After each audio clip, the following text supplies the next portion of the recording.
Hello dear students, उम्मीद करता हूं आप सब खैरियत से होंगे और मजे में होंगे। आज हम जेई का एक और क्वेश्चन लेकर आए हैं। एक इंपॉर्टेंट क्वेश्चन और इंटरेस्टिंग क्वेश्चन है आपके मूल कॉन्सेप्ट के चैप्टर से। एंड ये वाले क्वेश्चन जो है बच्चों को थोड़ा परेशान करते हैं सॉल्व करने में। अब क्वेश्चन को समझ लेंगे। अब क्वेश्चन को समझने से पहले मैं बताता हूं आपको, ये क्वेश्चन आपके जेईई मेंस में 2024 के पेपर में आया हुआ सवाल है।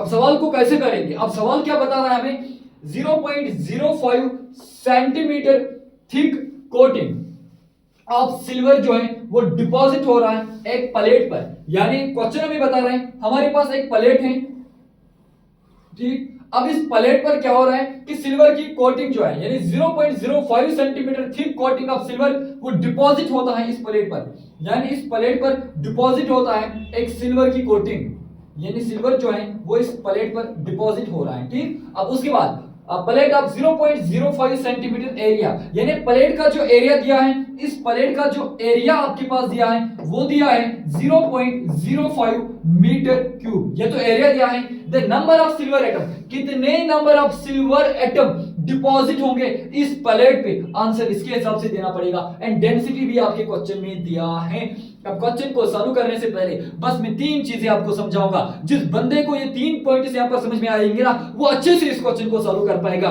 एंड इस तरीके के क्वेश्चन सॉल्व करने के लिए अगर आपको ये वाले क्वेश्चन बढ़िया तरीके से सॉल्व करने हैं तो मेरे व्हाट्सएप नंबर पे आए, जो हमारा व्हाट्सएप ग्रुप चल रहा है वहां पे मैं आपको एक डीपीपी शीट प्रोवाइड करूंगा 20 क्वेश्चंस के। उन 20 क्वेश्चंस को प्रैक्टिस करिए एंड आपको आराम से ये सारे क्वेश्चन सॉल्व हो जाएंगे इस कॉन्सेप्ट पर। अब हमने क्या करना है, हमने नंबर ऑफ सिल्वर एटम निकालने हैं। अब इस प्लेट पर कितने सिल्वर डिपॉजिट होंगे तो मैं लिखूंगा यहां पर, सबसे पहले मैं इसका वॉल्यूम निकालूंगा। ओके, सबसे पहले मैं इसका वॉल्यूम निकालूंगा।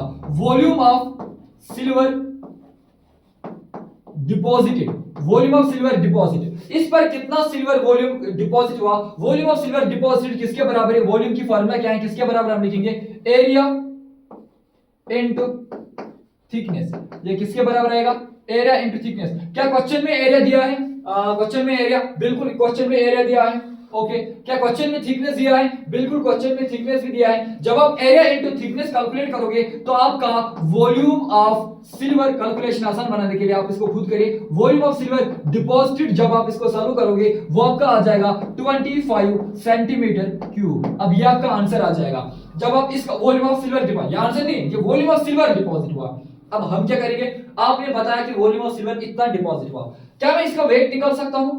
बिल्कुल, weight of silver deposited, weight कैसे निकालेंगे, वेट ऑफ सिल्वर डिपॉजिटेड कैसे निकालेंगे। एरिया तो मुझे, वॉल्यूम तो मुझे पता चला, मुझे वेट निकालना पड़ेगा। वॉल्यूम दिया है, वेट निकालना है, डेंसिटी भी दी है। क्या मैं D = m/v फार्मूला आपको याद है, सब बंधु को बच्चों को याद होगा, density = mass divide by volume. क्या क्वेश्चन में वॉल्यूम दिया है? बिल्कुल, हमने तो निकाला, दिया नहीं था तो वॉल्यूम मैंने निकाला। क्या डेंसिटी मुझे पता है? अरे ऑब्वियसली डेंसिटी तो दिया है, तो क्या मैं मास निकाल सकता हूं? या बिल्कुल। क्या मैं वेट निकाल सकता हूं? Wait of silver deposited that is equal, मुझे मास निकालना है, वेट ऑफ सिल्वर डिपॉजिटेड, तो मैं लिखूंगा volume into density. Okay, volume कितना दिया है, 25 सेंटीमीटर क्यूब। अब डेंसिटी कितना दिया है, 7.9 ग्राम सेंटीमीटर। ये यहां पर 7.9 ग्राम पर सेंटीमीटर क्यूब आपके पास डेंसिटी दिया है। तो इसका मतलब wait of silver, wait of silver जो इस क्वेश्चन में डिपॉजिट हुआ, मेरे बेटे कितना हुआ wait of silver deposit, wait of silver deposit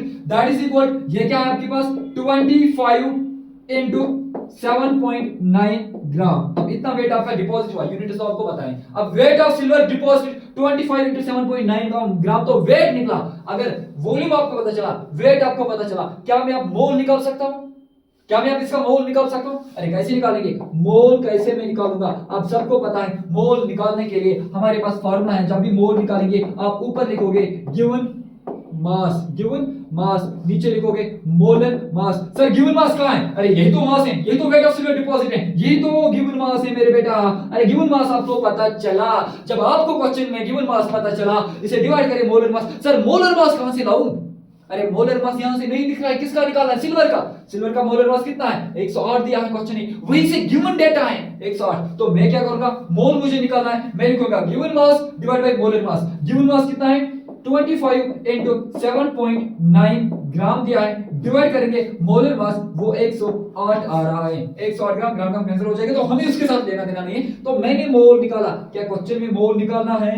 नहीं बेटा। क्या क्वेश्चन में मोल निकालना है? नहीं। क्वेश्चन में क्या निकालना था? The number of silver atom.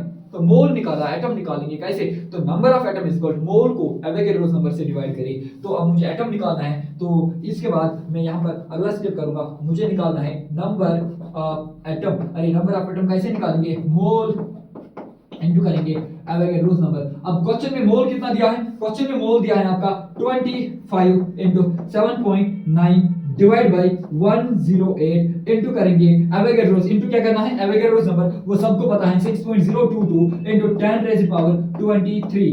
अब ये आपका आंसर आया नंबर ऑफ एटम।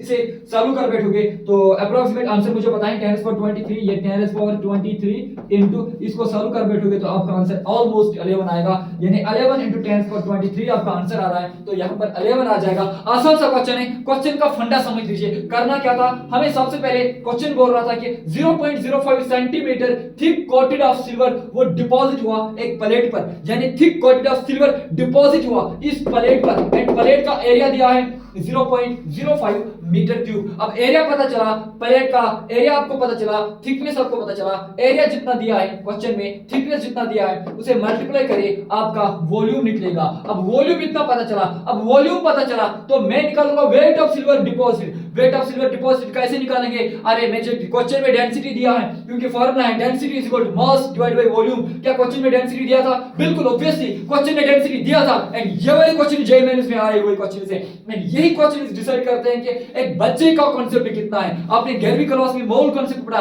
जिसको मोल कांसेप्ट में इन क्वेश्चंस के साथ डील करना आएगा ना, वही उस मोल कांसेप्ट को बेहतर तरीके से समझ पाएगा, एंड वही मोल कांसेप्ट को बेहतर तरीके से कर पाएगा। अरे वो सिंपल फार्मूला जो आपके एनसीईआरटी पर 3 फार्मूला दिया है, उससे आपके जेईई और नीट के सारे क्वेश्चंस नहीं बनेंगे। आपको अच्छे लेवल के क्वेश्चंस करने पड़ेंगे ताकि आपके नीट और जेईई के मेंस क्वेश्चंस सॉल्व हो जाएंगे। एंड उन अच्छे क्वेश्चंस में यह भी एक अच्छा क्वेश्चन कंसीडर किया जा रहा है। एंड इस तरीके से बहुत सारे क्वेश्चंस आएंगे। अरे आपको पता चला वॉल्यूम दिया था, डेंसिटी दिया था, तो आपने मास निकाला। मास का मतलब weight, weight of silver deposit volume into density, तो वॉल्यूम डेंसिटी ये आपने किया। उसके बाद आपने वॉल्यूम इनटू डेंसिटी करके आपको मोल निकालना था। मोल कैसे निकालेंगे? गिवन मास है मोलर मास, ये तो आपके पास गिवन मास था, इसे डिवाइड करेंगे मोलर मास से, तो मोल निकाला। मोल भी जब आपने निकाला उसके बाद नंबर ऑफ एटम निकालने थे। नंबर ऑफ एटम कैसे निकाला जाता था? मोल को एवोगैड्रोस नंबर से मल्टीप्लाई करके। अब मोल क्वेश्चन में दिया था, मोल क्वेश्चन में नहीं, हमने मोल को कैलकुलेट किया। मोल को हमने कैलकुलेट किया, इनटू किया हमने एवोगैड्रोस नंबर से, एंड यस सॉल्व करने के बाद अप्रोक्सीमेट आंसर 11 इनटू 10 पावर 23 था, तो 11 यहां पर है, 10 पावर 23 दिया था। मैं इस क्वेश्चन को यहां पर एक और क्वेश्चन से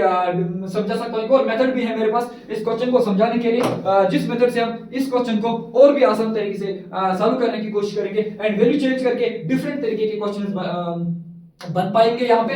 बट हमारे पास यही क्वेश्चन आया हुआ था 2024 में, एंड मैंने इसी क्वेश्चन को डिस्कस किया। आई होप कि आपको ये वाला क्वेश्चन समझ में आया हुआ, एंड इस तरीके से बहुत सारे क्वेश्चंस को हम आगे डिस्कस करेंगे। एंड बढ़िया तरीके से आप पढ़ाई करते जाए, क्योंकि पढ़ाई ही एक ऐसा चीज है इस समय, अगर आप पढ़ाई को सही तरीके से करोगे, आप अपना नाम और अपने पेरेंट्स का नाम भी रोशन करोगे। बस आपको क्या करना पड़ेगा? आपको कंसिस्टेंट रहना पड़ेगा, आपको डेडिकेटेड रहना पड़ेगा। देखो दुनिया में बहुत सारे डिस्ट्रैक्शंस इस समय चल रहे हैं, बहुत सारे डिस्ट्रैक्शंस हैं। आपको डिस्ट्रैक्शंस से बचना है, आपको बस अपना काम करना पड़ेगा। आपके माँ बाप ने आपके लिए जितने भी सपने देखे हैं, उन सपनों को पूरा करने की पूरा हक आप रखते हो, एंड वो मेहनत आपने करनी है, ताकि मैं अपने माँ बाप का जो सपना है उसे पूरा करने की पूरी कोशिश करूंगा। आप समझ लीजिए, जिस दिन आप डॉक्टर बन जाओगे, जिस दिन आप इंजीनियर बन जाओगे, सबसे पहले जो खुशी होगी वो आपके माँ बाप, उसके बाद आपके टीचर्स खुश हो जाएंगे। तो उस खुशी के लिए अपनी सोसाइटी के लिए कुछ करके दिखाइए, अपने माँ बाप के लिए कुछ करके दिखाइए।